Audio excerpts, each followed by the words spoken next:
단식까지 성공적으로 좀 끝내는 걸 보면서 야, 이 사람 만만한 사람 아니다. 김문수 후보와 장동혁 후보가 전당대회에서 붙었을 때 직전 대선 후보가 진다는 건 정치 상식으로 이해가 좀 안 되잖아요. 그런데 그 기적 같은 역전승이 나온 배경은 저는 김문수 후보의 슬로건이나 장동혁 후보의 슬로건 중에 차이가 있는 게 거의 없다고 봤어요. 딱 하나, 한동훈을 품느냐? 아니, 난 한동훈은 안 품겠다. 만약에 뭐 경기도지사의 후보로 뭐 김민수 최고위원이 나온다. 그러면은 또 거기에 맞는 스탠스로 갈 수가 있거든요. 우린 늦게 해야지. 추미애 되게 기다렸다가. 그러니까 추미애 되는 거 보고 해야지. 우리는. 내가 우리도 기다릴 거야. 누가 해야 되는지. 앞에서 하는 얘기보다 뒤에서 하는 얘기가 더 솔직하고 재밌다. 법정모드 커튼콜 시작합니다. 오늘은 새로운 조합으로 오셨습니다. 장성필 더불어민주당 부대변인, 장해찬 여의도연구원 부원장님 모셨습니다. 어서 오세요. 안녕하세요. 네. 그 오늘 장해찬 부원장님은 네. 저희 커튼콜 처음이신데 근데 보신 적 있으신가요? 그 애 시청자입니다. 아, 그렇습니까? 네, 애독자이고요. 네. 여기서 특히 제가 좋아하는 코너는 네. 우리 김철근 예. 개혁신당 전 사무총장님과 예. 저희 당의 김근식 교수님 나오는 예, 철근식 그 코너를 조합. 네, 네. 엄청 재밌게 보고 있습니다. 김근식 교수님이 천천히 친한에서 머란으로 멀어지는 과정이 가장 잘 나오는 프로가 이 프로기 때문에 그걸 굉장히 야, 유의 벌써 깊게 보고 전략적으로 있습니다. 하면 땡기는데. 그럼요. 벌써. 아니 그래도 뭐 늘 한결같긴 했어요, 그죠? 한결같긴 근데 했는데 점점 이제 저는 김근식 교수님의 이 어드바이스가 저는 맞다고 봐요. 한동훈 전 대표한테. 근데 솔직히 말할까요? 솔직히 이 방송 보면서 한 대표가 김근식 교수님 말 들으면 어떡하지? 라고 저는 반환이니까 세상이 다 아는 그 고민을 좀 했거든요. 근데 다행히 안 듣더라고요. 자세한 얘기는 어차피 그 다음 주제, 그래요? 어차피 주제가 있으니까 지금 자세히 하는 거 아니에요? 일단 오늘의 주제는 너는 도대체 무슨 생각하고 있니? 그러니까 여야 당대표 그리고 머릿속을 한번 들여다보겠습니다. 일단 양당에서 지금 큰 이슈가 터졌는데 이제 민주당은 이제 조국혁신당과의 합당 그리고 국민의힘은 한동훈 전 대표 징계 문제. 여기에 대한 두 사람의 생각을 이제 들어보기 위해서 저희가 이제 OX 퀴즈를 준비했습니다. 박근혜 전 대통령의 등장 국민의힘에게 플러스다. 하나, 둘, 셋. OX. 자, 일단 제가 적어놔야 될 것 같아요. 꼼꼼해졌어. 헷갈리니까. 이제 대충 안 하네. 자, 두 번째. 유승민 전 원내대표 국민의힘 경기도지사 후보로 가능하다. OX. 하나, 둘, 셋. 그렇게 너무 남의 당이라고 X만 하지 마세요. 거 아니, 아닌가? 너 보고 0.1초로 다르게 될 거야. 자, 3번. 29일 한동훈 전 대표 제명된다. OX. 의견이 일치하신 것 같습니다. 4번. 장해찬은 장동혁 대표의 핵심 참모다. OX. 하나, 둘, 셋. 대본에 있나요 이게? 저희 작가님 아마 숨기는 걸로 알고 있습니다. 자, 일단 먼저 이거부터 이제 여쭤보고 갈게요. 일단 장해찬 부원장을 발탁한 게 장동혁 대표잖아요. 네네. 장해찬에게 장동혁이란 저는 네. 그 새로운 기대주. 새로운 기대주. 왜냐하면 보수 정치가 지난 몇 년 동안 너무 많은 사람을 잃었거든요. 네. 어쨌든 윤석열 전 대통령이 지금 어려움을 겪고 있고 또 한때는 한동훈 전 대표가 이 윤석열 정부의 황태자였잖아요. 그런데 어쨌든 지금 보수 정치 내에서는 비토 정서가 굉장히 늘어났고 대선 때는 또 우리가 김문수 한덕수 대결에서 당원들이 김문수를 선택했거든요. 그런데 또 지난 전대 때는 좀 약간의 갈짓자 행보로 장동혁이라는 사실은 신인급 주자에게 밀렸고 그러니까 계속 사람이 너무 많이 바뀌면서 당원들이 마음 붙일 때가 좀 없어요. 근데 장동혁이라는 인물이 언론에서 비판하는 것도 있고 뭐 잘한 것도 있고 막 하겠지만 저는 어쨌거나 이제는 보수 정치가 지도자가 좀 그만 바뀌고 지지자와 이 정치 지도자, 대선 주자 사이에 좀 심리적 유대 관계를 쌓아나갈 시간이 좀 주어져야 되는 거 아닌가. 그런 점에서 보수 정치에 등장한 새로운 기대주라고 보고 있습니다. 단식까지 성공적으로 좀 끝내는 걸 보면서 야, 이 사람 만만한 사람 아니다. 그러니까 사실 처음에 당 대표가 됐을 때 야, 보수에 또 나름의 또 어떤 걸출한 인물이 또 나오는구나라는 생각을 했어요. 왜냐하면 이게 표가 어디 있는지 정확히 알더라고요, 그 사람이. 근데 보통의 저희가 이제 선거를 많이 치르다 보면 여기로 가야 표가 된다는 걸 알아.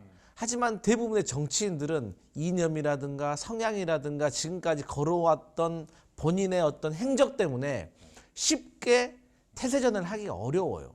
그런데 사실 이겨야 미래가 있고 특히나 한국 정치는 승자의 정치거든요. 근데 장동혁 대표는 과감하게 가는 거예요. 그걸 보면서 야, 저 사람 결단력이 있다. 그래서 사실 그때가 정말 무서웠어요. 왜 저렇게 태세 전환을 할 수 있는 사람은 당대표가 되고 나면 윤 어게인 세력하고도 언제 그랬냐는 듯이 절연해버리고 또 중도 확장으로 나설 수가 있을 거라는 생각을 했거든요. 근데 아직까지는 정치하는 기간이 짧아서 그러고 또 이 당내의 어떤 기반이 좀 부족해서 그런지 아직까지는 그러지 못하고 있어요. 하지만 그 이후에 당내에서 벌어지고 있는 일종의 반발 세력, 비토 세력을 한 번은 필리버스터로 잠재우더니 그 다음엔 또 단식으로 끝내버리잖아요. 근데 사실 이게 한동훈과 좀 다른 점이에요. 그러니까 정치는 결국에는 실천이고 행동에 옮기느냐는 거거든요. 어쨌든 간에 당내에 모든 어떤 보수 세력의 결집을 이뤄내긴 했잖아요. 저는 한편으로는 또 단식을 종결한 것도 한동훈 혹시 나올까 봐. 그래서 빨리 끝낸다고 우스갯소리로 우리가 하는데 어쨌든 장동혁 보통 사람 아니다라는 걸 느꼈습니다. 근데 어쨌든 지금 이제 장동혁 대표가 복귀해서 한동훈 전 대표 제명을 처리를 하면 그 다음에 중도로 갈 거다 이런 얘기가 좀 파다하더라고요. 그러니까 저도 뭐 그 이야기를 방송에서 예전부터 많이 해오고 있는데요. 그러니까 과거 우리가 박근혜 전 대통령 이번에 단식장 오셨으니까 한번 꺼내보면 박 전 대통령은요 당대표 할 때 뭘 해도 당원들이 다 용서해줬어요. 뭐 경제민주화, 뭐 김종인, 이준석, 영입 막 이런 걸 해도 보수의 적통이니까. 근데 장동혁 대표는 아직 우리 당원과 지지층이 봤을 때 기대주라고 제가 아까 했잖아요. 궁금한 사람인 거예요. 그러니까 장동혁 대표 입장에서도 내가 이제 중원으로 나갈 건데 나가는 과정에서 전통 지지층과 우리 당원들이 들고 일어나면 나가지도 못하고 좌초되거든요. 그러니까 그 전에 이 전통 당원들의 지지부터 꾹꾹 우리가 봤을 때는 아 이만하면 된 거 아니야 싶어도 확실하게 담아두고 내가 이제 중원으로 산토끼 잡으러 가겠다라는 전략으로 보이고 그 전통 지지층 결집의 클라이막스가 저는 한동훈 전 대표 제명이라고 생각합니다. 그렇게 되면 우리 당원들이 매우 보수적인 분들이라 할지라도 장동혁 대표가 중원으로 나가고 이 인물을 공천 준다고 하는 사람을 뭐 만나고 영입하고 뭐 하는 것들에 대해서 그래 우리가 전당대회 때 직전 대선 주자 떨어뜨리면서 장동혁한테 기대했던 건 소위 말하는 한동훈 정리였다. 그러니까 그 옛 시대를 다 이 사람은 보냈으니까 일단 좀 믿어주자라는 알리바이가 생길 것 같거든요. 많은 언론에서 너무 오른쪽으로만 가는 거 아니냐라고 생각하지만 저는 이번 주 목요일이 어떻게 보면 지지층 결집의 마지막 단계다. 그럼 이번 주 목요일이 끝나면 다음 주부터는 우리 강성필 부대변인이 말씀하셨던 것처럼 이렇게 또 빨리 중간으로 간다고 할 정도로 속도를 훅훅 낼 것 같아요. 첫 번째 이제 OX가 이제 박근혜 전 대통령 등장이 국민의힘에게 플러스다라고 했는데 강 부대변님은 X 그리고 장 부원장님은 O를 들었는데 왜 X라고 하셨어요? 아주 간단해요. 박근혜 전 대통령은 누가 뭐라고 하더라도 보수의 적통이에요. 그러니까 이미 콘크리트 지지층이 있어요. 그런데 아쉽지만 이분이 탄핵됐잖아요. 중도층의 눈길은 또 달라요. 보수층은 결집을 했을지언정 중도층은 날아갔을 수도 있거든요. 저는 생각이 좀 다른 게 그 박근혜 전 대통령에 대한 중도층이나 이런 분들의 비토 정서는 이미 좀 해소된 지 오래된 게 아닌가. 오히려 지금은 동정 여론이 좀 있는 것 같고 민주당에서도 박 전 대통령의 방문을 막 세게 비판하진 않더라고요. 심지어 이재명 대통령이 과거 대선 후보 때 여기 채널A 나와서 인터뷰할 때 박 전 대통령 탄핵은 지금 돌아보면 좀 과도한 측면이 있다는 식으로 말씀하셨어요. 이재명 대통령의 인식도 박근혜 전 대통령에 대해서는 그렇게 부정적이진 않더라고요. 중도 우파잖아. 아 진짜 한 대 때리고 싶다. 그렇기 때문에 이로 인한 뭐 부정적인 여론보다는 장동혁 대표가 일단 그 지지층을 단단하게 결집시키고 중원으로 나아가기 전에 일종의 인증서를 받은 느낌? 장동혁은 박근혜도 인정한 사람이다. 그러니까 한동훈 제명 이후에 중도로 확 나가더라도 여러분 TK 여러분 우리 어르신들 놀라지 마세요. 인증된 겁니다. 선거 이기려고 이제 중원으로 확 나갈 겁니다. 박근혜 전 대통령의 방문이나 한동훈 전 대표 제명 국면이나 이런 것들이 어떻게 보면은 중도로 나갈 추진력을 얻기 위한 그 마지막 어떤 힘을 모으는 단계로 저는 해석을 합니다. 저는 또 장동혁 대표가 수가 좀 있는 사람이구나라는 걸 또 느낀 게 박근혜 전 대통령이 오셨던 것 중에 또 하나의 포석이 지금 현재 박근혜 전 대통령이 TK 지역에서 특히나 더 전폭적인 지지를 받고 있기 때문에 저는 지방선거에서 장동혁 대표가 TK 지역에서는 훨씬 자기의 세력을 공고히 할 수 있는 사람을 공천을 하더라도 무리 없이 탈 없이 진행할 수 있는 일종의 포석을 깔았다고 생각을 해요. 근데 이번에 이제 그 박근혜 전 대통령이 이제 어쨌든 그날 방문케 하신 것 과정에서 이제 유영아 의원이 이제 거기에 관여한 게 아니냐라는 얘기 들고 그래서 유영아 의원이 대구시장 출마하는 거 아니냐 뭔가 이런 거래가 있었던 거 아니냐는 얘기들도 있는데 그 과정은 어떻게 혹시 본인이 좀 파악하신 게 있어요? 그런데 박근혜 전 대통령이 네. 뭐 측근 의원이 와달라 한다고 쉽게 움직이고 하는 분은 아니잖아요. 그렇죠. 또 10년 만에 국회 방문인데 국회가 어떻게 보면 박 전 대통령 입장에서는 좀 트라우마가 있는 장소일 수도 있는데 저는 이건 너무 정치공학적 음모론이라 생각을 하고요. 오히려 그런 일각의 시선 때문에 유영아 의원의 출마 가능성이 좀 낮아지지 않았나. 왜냐하면 그런 오해를 받기 싫을 테니까. 그리고 대구 같은 데는 경선입니다. 여기를 뭐 전략 공천 주고 하는 거는 불가능해요. 우세 지역이기 때문에. 박근혜 전 대통령이 오셨다고 유영아 의원이 뭐 마치 공천 받을 것처럼 이야기하는 건 너무 호사가나 평론가들의 억측이다. 저도 그 생각에 동의하는 게 박근혜 전 대통령이 유영아 의원을 대구시장 만들고 싶어서 어려운 걸음했다? 이건 맞지 않습니다. 왜냐? 유영아 의원에 대한 박근혜 전 대통령의 나름대로의 빚은 그 후광으로 국회의원 한 번 한 걸로도 저는 족하다고 봐요. 오히려 이런 수로 두면 박근혜 전 대통령에게도 이건 타격이고 장동혁 대표에게도 타격이기 때문에 이거는 저는 무화서 말이 안 되고. 굉장히 합리적인데? 그럼. 고수들의 생각은 다르시네요. 장동혁 대표가 이제 어쨌든 어제 퇴원을 했는데 퇴원하자마자 당에서는 이제 김정혁 전 최고위원 탈당권유 징계를 통보했잖아요. 사실상 이제 첫 번째 임무가 한동훈 전 대표 제명, 아까 두 분 다 이렇게 그렇게 오를 드셨는데 그렇게 가는 수순인 거죠? 네, 왜냐하면 사실 최고위 내에서 일부는 절충안을 제시하는 분들이 좀 있었어요.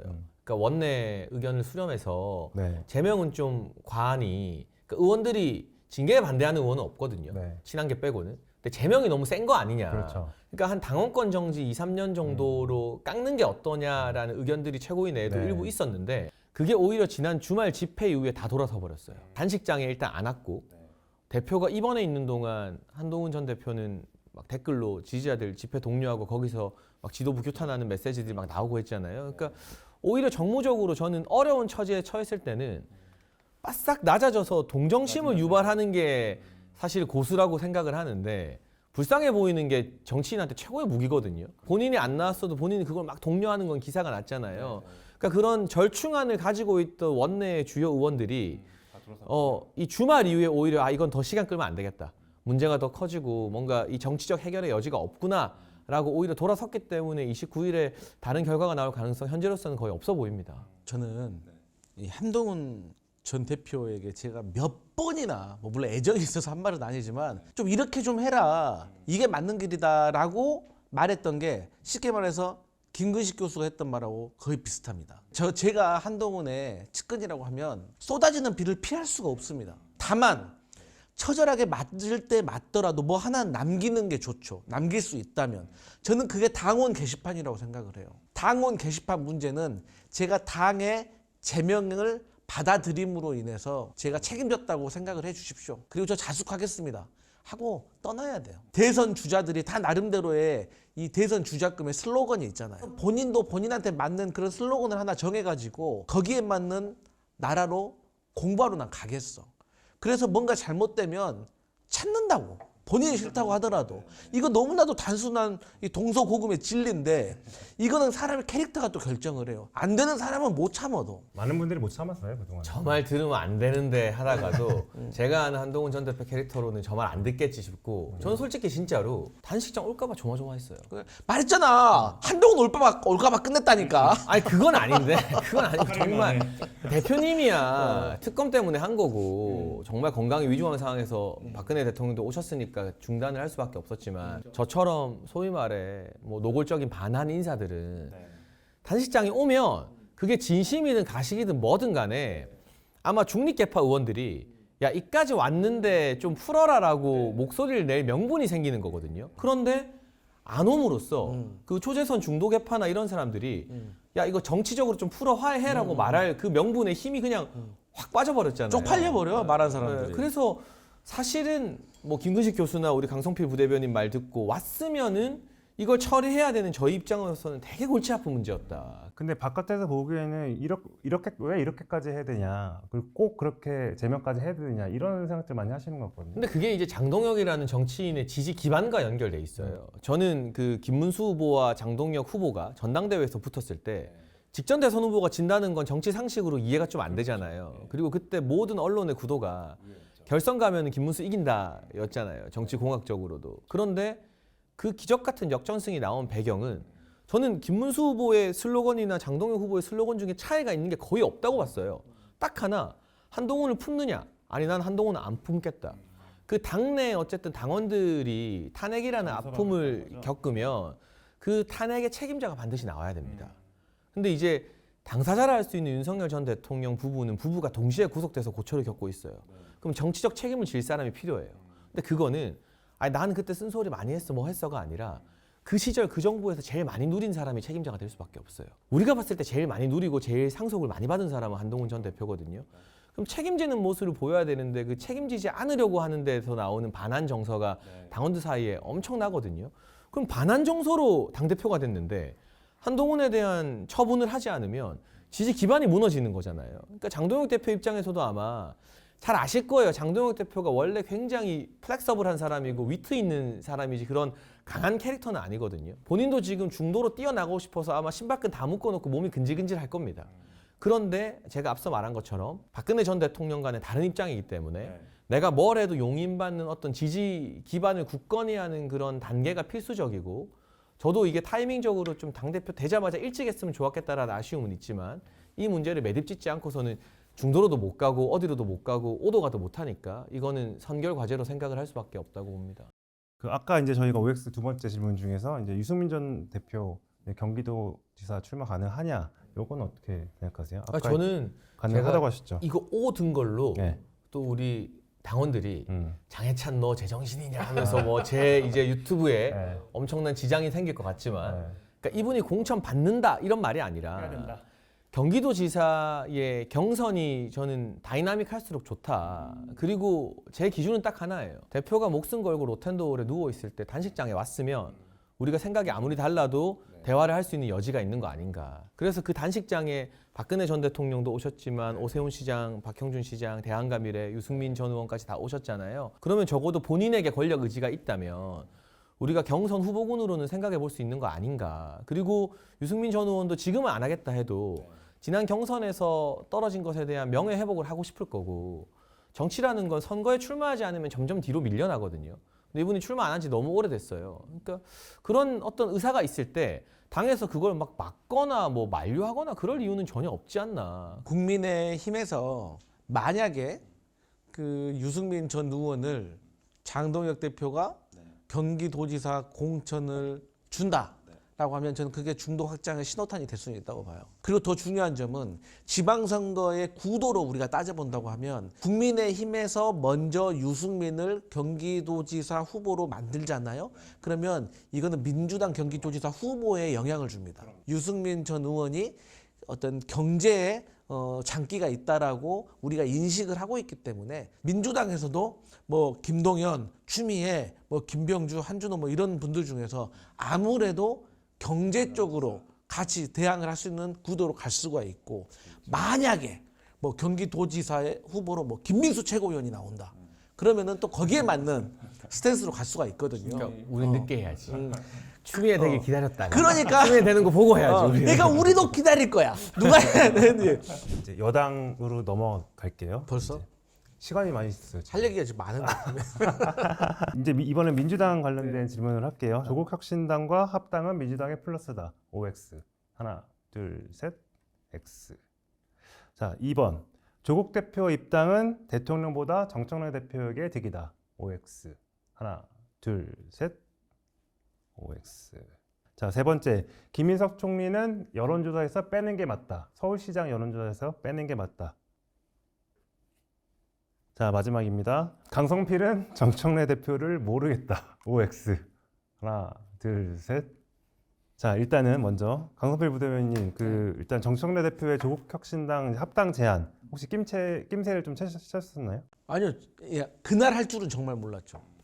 그만 할 거라고는 알고 할 있었어요. 거라는 거는 이제 그렇죠. 뭐 언젠가 할 거라는 네, 거는 뭐 네, 누구나 예상 가능했는데, 근데 그게 지방선거 전일 거라는 네. 예상하셨다는 거예요. 예. 그러면 뭐 잘했다고 생각하시는 건가요? 저는 뭐 답은 X로 했네. 안 좋다고 했어요. 자기가 말하고도 기억을 못해? 하도 여기 가서 이 채널.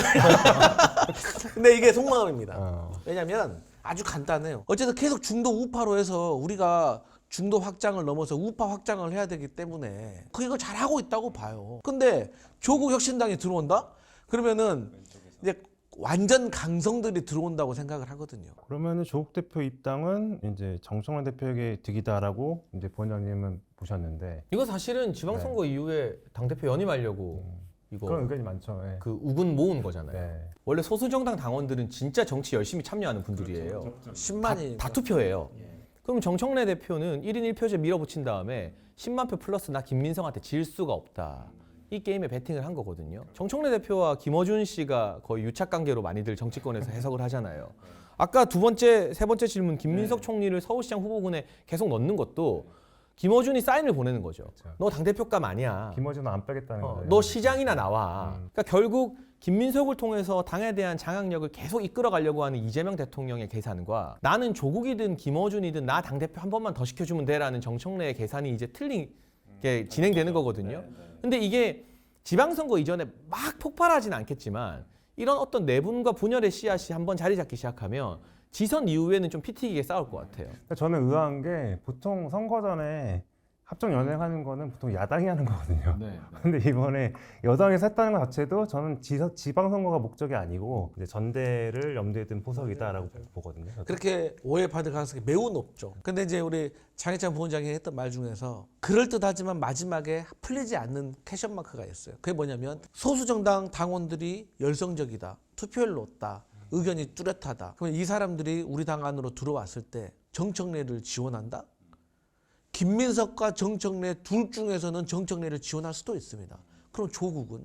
조국 대표 목적이 뭐예요? 대통령이잖아요. 뭐 정청래 먼저 대통령 만들고 그 다음에 조국 대통령. 이건 아니라고요. 그런 차원에 봤을 때 이 퍼즐이 좀 안 맞는 것 같아요. 저는 당권 정청래 대권 그렇죠. 조국으로 정리가 됐다고 생각합니다. 그러니까 저도 이제 네. 조국 대표가 이제 당권에 도전 안 한다는 전제로 합당을 한다. 아주 예리하고 할 말이 없네. 그렇게 말하면 제가 할 말이 없는데. 방송을 근데 그 말도 맞는 말씀이에요. 근데 그러면 갑자기 왜 정청래가 당대표를 연임하려고 하는 이유는 저는 대권으로 하기 위함이에요. 아니 이런 이야기 들었어요. 김민석이 당대표 되면 정청래 컷오프 된다. 아. 그러니까 아예 정청래를 지금 친명계 핵심에서는 이번에 당대표 맡겨놨더니 박찬대 주고 싶었는데 자기 정치하는 거 보고 막 신라 금강가야 사진 올리고 막 이런 감히 VIP가 계신데 네가 그냥 잘리는 거예요. 그러니까 정청래 대표도 당대표 연임이 내가 당권 장악이냐 마느냐가 아니라 내가 정치를 계속 할 수 있느냐 없느냐니까 사생결단으로 저는 나간다고 봐요. 근데 저도 이제 그런 걱정은 있어요. 왜냐 설득력이 있거든. 정청래 당권, 조국 대권. 그리고 그러면 그 퍼즐이 맞을 수가 있죠. 그러면서 민주당 안에 있는 친문들 결집. 왜냐하면 친문들이 지금 와해되어 있는 이유가 서로가 대장으로 인정을 안 하거든요. 제가 누구라고 실명 거론 안 하겠지만 네가 우리 대장은 아니지. 너도 아니지. 이제 이래가지고 좀 와해되어 있는 상태에서 친명으로 흡수가 됐거든요. 근데 만약에 조국 대표가 당 안으로 들어오면 이게 개표가 복잡해질 수가 있는 것이 있기 때문에 그래서 저는 굳이 지금 근데 여기서 더 한 가지가 있습니다. 합당이 그러면 가능할까에 대한 근본적인 질문도 있는데 저는 어렵다고 봐요. 혁신당이 하나의 일체형으로 보이잖아요. 그렇지가 않아요. 조국 대표하고 조국 혁신당 현역들하고 생각이 달라요. 조국 대표는 들어오면 무조건 좋은 거야. 안 좋을 게 뭐가 있어. 그렇죠. 어차피 대선 주자. 그런데 조국 혁신당이 12명 지금 가게 되면 이제 완전히 다 자기 지역 찾아가가지고 민주당 기득권 세력과 겨뤄야 되는데 이게 확률상 어렵거든요. 근데 부대변인님은 지금 조국 혁신당의 입장에서 한번 얘기했지만 사실 민주당 내부에서 반발도 지금 엄청나게 거세잖아요. 민주당이 더 싫어하지. 근데 웃긴 게 뭔지 알아요? 지금 당내 분위기를 솔직하게 물어보면 의외로 지금 합당하는 거에 대해서 별 그렇게 거부감이 별로 없더라고요. 의원들이 난리인 건 어. 그 열 몇 명의 비례대표가 다 자기 지역구 경쟁자가 되는 거니까 오히려 저는 반대인 게 근데 그게 별로 조국 대표가 이렇게 이야기하겠죠. 너네 집은 내가 정청래한테 약속 받았어. 어. 챙겨줄게. 그러니까 민주당의 의원들이 반발인데 저는 합당될 거라고 보는 게 대통령실도 마음에 안 들어도 이거에 대놓고 막 태클을 안 걸잖아요. 이게 합당을 한다고 난리를 쳤는데 진통 끝에 실패하면 둘 다 너무 깊은 상처를 입게 되는 거라 마음에 안 들어도 그러니까 지른 이상 갈 수밖에 없고 그게 당대표 권력이 무서운 거예요. 도장은 어쨌든 대표가 찍는 거니까 대통령은 당무 개입을 못하는 게 이게 눈 가리고 아웅인데 법적으로 보장돼 있으니까 저는 이거는 민주당에서 아무리 반대해도 대통령실에서도 세게 못 맞고 그냥 갈 것 같아요. 우리 민주당의 현역 국회의원이에요 제가. 근데 내 지역구에 조국 혁신당의 어떤 비례대표 한 명이 내 지역구 오고 싶어 한대. 근데 이름도 잘 몰라. 어차피 총선 때 누군가랑 경선은 해야 되거든. 오히려 나올지도 모르거든요. 실제로 당내에서 처음에 왜 그날 그걸 발표를 해가지고 호재가 3개나 있었는데 날렸어. 이러한 비토는 있지만 실질적인 거는 별로 반감이 없고 그 이유가 이재명 대통령이 이걸 바라고 있다. 라는 음모론도 있어요. 그래서 오히려 정청래 대표가 자기는 그닥이었는데 뭐 청와대에서 이걸 바래가지고 에이 화가 나서 일부러 좀 깽판 났다. 이거 말 안 되는 게. 안 되구나. 친명계 최고위원 3명이 보이콧하고 기자회견 때렸잖아요. 저 여당 해봤잖아요. 여당 최고위원. 대통령실이랑 소통 엄청 합니다. 그러면 기자회견 같은 거 하기 전에 이 사람들이 그렇죠. 예. 정무수석한테 물어봤을 거예요. 물어봤죠. 예. 우리 정청래 때릴 건데 때려도 돼? 솔직하게 또 얘기했대요. 예. 근데 만약에 정무수석이 이거 대통령 뜻이니까 그냥 합당에 스무스하게 해줘 라고 하면 강북구 황명선 이런 사람이 이현주 의원이야 약간 돈키호테니까 그렇다 쳐도 강북구 황명선이 대통령실 뜻 거스르면서 기자회견을 어떻게 합니까? 이거는 대통령실도 마지못해 그래 합당은 가지만 이거 사인 없으면 최고위원들이 이렇게 단독 행동 못해요. 안 통하네. 다 해봤어 이 내가 사람아. 부비 트랩을 놨는데 네, 사우나도 가보고 혹하지 않고 또. 다 해봤어. 나. 안 통하네. 근데 그래도 우리 제명 안 시키니까 우리는. 아니 우리가 OX에서 4번째 게 질문이 강성필은 정청래 대표를 잘 모르는 것 같다. 두 분 다 오해했는데 맞네. 네, 난 몰라요. 저는 출마하지 않습니다. 그렇기 때문에 지도부에 잘 보일 필요가 없습니다. 네. 저기 이제 다른 현안으로 넘어가서 전재수 전 해수부 장관이 이제 부산시장 사실상 출마하겠다라는 의지를 보이니까 지금 뭐 여기저기서 뭐 비판하고 난리 났잖아요. 그러니까 이게 경찰 수사를 얼마나 만만하게 보면 이럴 수 있을까. 부산에 지난 주말에 현수막 다 달았더라고요. 자기 지역구 말고도. 근데 최소한 수사를 받고 피의자가 되면 좀 자숙하고 내가 아무리 결백을 증명하더라도 무혐의를 받고 뭘 하는 게 이 정치적 도의잖아요. 그러니까 이게 특검을 가야 되는 이유고 국민의힘에서는 솔직히 말하면 전재수 출마를 바랍니다. 그러니까 부산만 한정해서 보면 좀 부담스러운 게 맞아요. 왜냐하면 부산에선 제일 센 후보거든요. 나머지 민주당 후보 중에 부산 시민들이 이름 얼굴 아는 사람이 별로 없어요.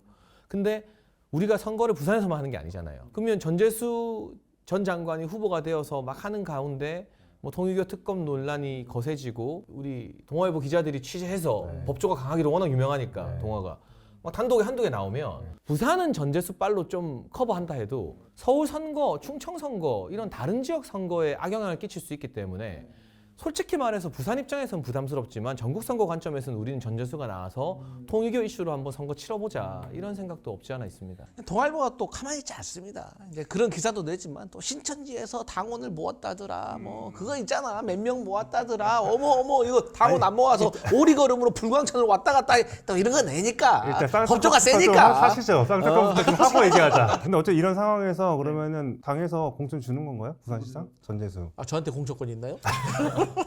피해간다. 자신 없다 지금. 네. 아니 근데 우리 이제 이런 말 지지율이 깡패라고. 전재수 전 장관이 경쟁력 있는 여론조사들이 나오고 있기 때문에 저는 여기에 대해서도 저도 좀 놀랍긴 했습니다. 근데 그만큼 저는 국민의힘이 좀 돌아봐야 된다. 얼마나 그 박형준 현재 시장이 못했으면 지지율이 뭐 깡패다. 이것까지 있는데도 불구하고 안 되잖아요. 근데 제가 듣기로도 하여튼 그 청와대에서도 지금 본인 어차피 출마시킬 사람이 전재수밖에 없다. 이만한 사람이 없다. 약간 그렇게 얘기하니까 지금 이제 준비를 시작한 것 같아요. 통일교가 전국으로 번지는 게 부담스럽겠지만 부산에 너무 인물이 없어요. 민주당에 사실 최인호 의원이 이번에 허그 사장이 되면서 그나마 다 빠져버렸고 박재호 의원은 정말 부산에서 평이 좋은 분인데 이재명 대통령 친명계랑은 거의 돌아올 수 없는 강을 건넌 이 악연이라 하더라고요. 아마 전재수가 좋아서가 아니라 대안이 없다 에라 모르겠다인데 그게 부산 선거에서는 뭐 지지율 한 1, 2% 더 가져갈지 몰라도 전국 선거에서 저는 그 전재수 효과 때문에 빠지는 표가 더 많을 거라고 생각합니다. 비슷하게 지금 몸을 푸는 사람이 한 명 있는데 이제 바로 그 성남 경기 라인 핵심이었던 이제 김용 전 민주연구원 부원장이 지금 보석 중에 다음 달 12일에 이제 북콘서트를 연대요. 이건 너무 무도하다. 징역 5년에 벌금 7천만 원이거든요. 그리고 골치 아픈 게 서울시장 후보들이 다 모인대요. 이 콘서트 2부에. 정원호, 박주민, 전현희, 서영교 다 모인다는데 그럼 이재명 대통령 측근한테 서울시장 후보들이 잘 보이려고 면접 보는 그런 느낌이 꼴이잖아요. 아니 우리 보고 누구가 뭐 유튜브만 나왔다 하면 뭐 보수 유튜버한테 면접 본다 뭔다 하더니 이렇게 지금 징역 5년 벌금 7천만 원 받은 대통령 측근한테는 면접 봐도 되는 겁니까? 과징금이 아마 6억 7천? 이 사람아 위로하러 갔지 위로. 위로 550일이나 살아서 억울하게. 그리고 보세요. 그러니까 야당에서는 네. 이제 물론 선거 앞도 그렇게 공격할 수 있지만 야당도 알 겁니다. 뭐 어떤 야당 인사도 저한테 그러더라고요. 아 대법에서 무죄 받고 해 차라리 이렇게 말을 하더라고요. 왜냐 유동규에게 3억을 받았다고 하고 뭐 돈 받았다고 하잖아요. 근데 유동규가 사실 그 검찰이 기소했을 때 진술이 이거밖에 없었어요. 근데 이거 누구한테 갔습니까? 철거업자한테 갔다고 2심 끝난 다음에 이게 나왔잖아요. 그리고 사실 처음에 이 구글 동선 있죠. 어떤 사람 재판에서는 구글 동선을 인정해주고 어떤 사람 재판에서는 그걸 인정을 안 해줘. 그 대표적인 게 김경수 지사 같은 경우는 구글 동선 때문에 그 유죄 때린 겁니다. 그 인정을 해가지고. 근데 김용 같은 경우는 동선이 달라요. 근데 인정을 안 했어요. 오차가 있을 수 있다고. 그거 외에는 유동규 진술밖에 없거든요. 근데 이런 지엽적인 이야기로 하면 아니야 중요하다 이거. 우리가 재판을 한 하는 거 사람의 아닙니까? 인생이 걸렸다 지금. 어쨌든 1, 2심 유죄인 상태잖아요. 그러면 대법원 판결 나오기 전까지는 자숙하는 게 맞죠. 그거는 대법원 판결 나오고 나면 저희가 뭐라 하겠습니까? 그래요. 그러면은 그렇게 하십시다. 오늘 굉장히 뭔가 지하 고양이인데 아니야. 고양이였네. 이게 그래서 피했네. 이게 같이 안 하려고 한 이유가 빠질 있었네. 땐 빠져줘야 돼. 이게 계속 우기면 안 돼. 이거 보고 있는 상수 형은 되게 화날 것 같은데. 상수 형이요? 아 원래 박상수 변호사님과 같이 했어요. 박상수 보고 있나? 판성하고. 상수 그립다. 되게 괜찮았어 막. 화기애애하겠는데. 그래, 나 즐거웠는데. 굉장히 하게했어요. 자, 오늘의 커튼콜은 여기까지입니다. 좋아요, 댓글, 구독, 알림 설정 부탁드립니다. 감사합니다. 법정모도 커튼콜에서 새해를 맞아서 드디어 라이브 방송을 진행합니다. 편집 없는 방송으로 두 분을 모시고 할 텐데 이제 보수님 기회가 딱 한 번뿐이니까 한번 많이 봐주십시오. 그럼 이게 한 번만 한다는 거죠? 아, 딱 한 번만? 아, 그럼 해보고. 겁나서 함부로 못해 이거. 아, 근데 라이브가 한번 해보는 거죠. 라이브 나가면 화경주 앵커 어리버리한 거 다 나올 건데. 그게 오히려 그게 오히려 인기를 얻을 수 있고. 그럴까? 그러니까 일단 한번 해보는 거고. 여러분 동접자가 중요하니까 들어와서 계속 욕해 주세요. 욕하러 들어와 주세요. 들어와. 특별 이벤트에 맞게 이제 기본적인 선물도 많이 준비한다고. 아 하니까, 선물도 네, 꼭 들어와 주십시오. 감사합니다. 욕도 하고 선물도 받고. 일석이조. 그렇네.